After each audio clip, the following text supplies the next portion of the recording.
మన ప్రభు అయిన యేసుక్రీస్తు నామంలో అందరికీ వందనాలు. ఈరోజు దేవుని వాగ్దానం, నీ వలన బలమునందు మనుషులు ధన్యులు. దావీదు రాసిన కీర్తన గ్రంథం 84వ కీర్తన 5వ వచనం.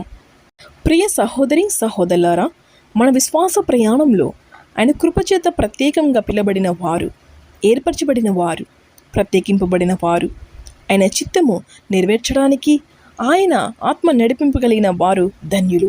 ఇలాంటి పిలుపు కలిగి ఆత్మ నడిపింపగలిగిన వారు లోకం వైపు చూచి కానీ, నిర్లక్ష్యం చేసి కానీ, నిద్రమతులుగా ఉండి నీకు ఇచ్చిన సమయమును వ్యర్థపరుచుకుంటే ఎవరు ఏమి చేయలేరు. నీవు మెలకువ కలిగి వేకు చుక్కవలే తెల్లవారక ముందే దేవుని సన్నిధిలో తగులుబడి పోరాడి ఆయన చిత్తం ఏమిటో, ఎందుకు పిలుచుకున్నాడో, ఆత్మ నడిపింపు ఏమిటో ఇప్పటికైనా అపవాది శోధల నుండి బయటపడి మెలకువ కలిగి ఒక సైనికుని వలె పోరాడవలెను. ప్రార్థనా శక్తితో పోరాడి ఆయన కార్యంలో రుచి చూచి ఆయన బలము కృపయు పొందుకున్నప్పుడు, ఆత్మతో నింపబడినప్పుడు, నిజముగా ఆయన చిత్తము పిలుపును నీ మీద నెరవేర్చుకోవడానికి ఆత్మచేత సిద్ధపడినప్పుడు బహుగా నిన్ను వాడుకోగలడు.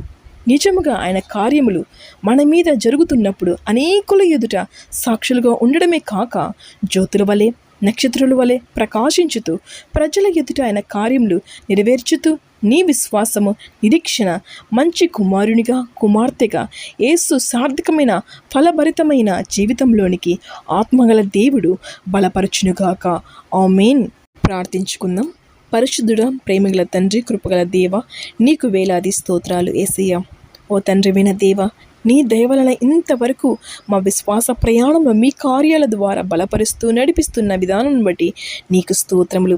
మా మీద నీ ప్రణాళిక ఏమిటో సర్వసత్యంలోనికి నడిపించి అనేకుల ఎదుట మా ఆత్మను ఉజ్జీవింపచేసి నీ రక్షణలో మమ్ములను భద్రపరిచి ఆత్మ బలంతో మిమ్ములను ఎదుర్కొనుటకు నిత్య మహిమలో ఉండుటకు మా బిడ్డలను నడిపించి నీ నామమును మహిమపరచుకోమని ప్రార్థించుచున్నాను మా తండ్రి.